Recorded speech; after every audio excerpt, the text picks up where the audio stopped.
an update of the administration's position.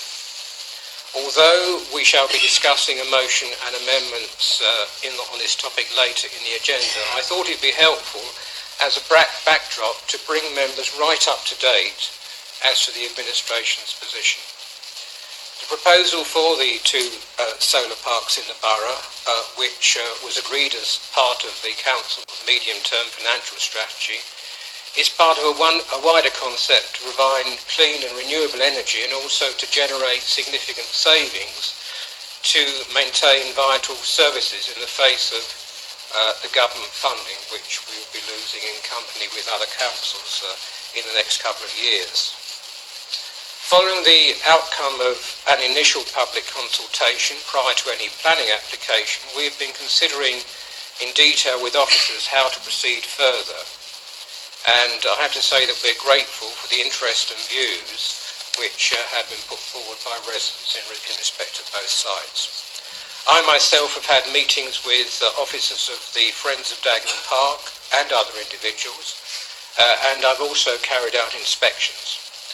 On Friday the 13th of January I toured the whole site in a Land Rover with officers, and I'm still shaking now with the experience. We went through every part of the site on that occasion. And last Friday, the 20th, I walked through the area with the chairman and secretary of the Friends group and also with an individual concerned resident. And I have to say, Madam Mayor, and place on record that I was very grateful to them for the courtesy and for their time in which they dedicated to explain everything to me. I really appreciate that. Although work is continuing on the financial and practical analysis of the schemes, I can say that we as an administration do not now consider that the existing Dagenham Park proposal should proceed in its current form.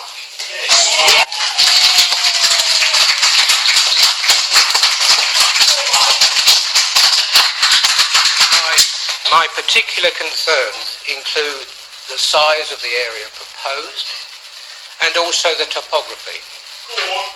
I said I was shaken up, and that's because the land goes up and down, basically. If a smaller scheme in Dagenham Park is to be suggested, and that is still one of the options, then the form and content of the consultation will be discussed in advance with the Friends group, because we are conscious of the fact that there have been issues with regard to the current consultation. If, after our further deliberation, no scheme is proposed, and we decide not to proceed with anything there, then no further consultation will obviously be necessary. I hope to be able to give formal confirmation of our deliberations on this by the next meeting of this council towards the end of February.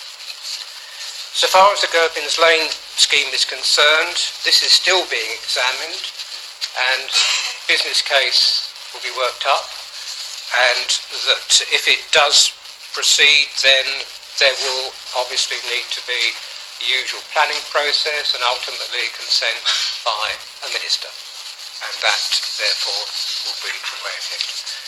So, Madam Mayor, thank you for the opportunity of making that claim. Thank you. Thank you, Chair.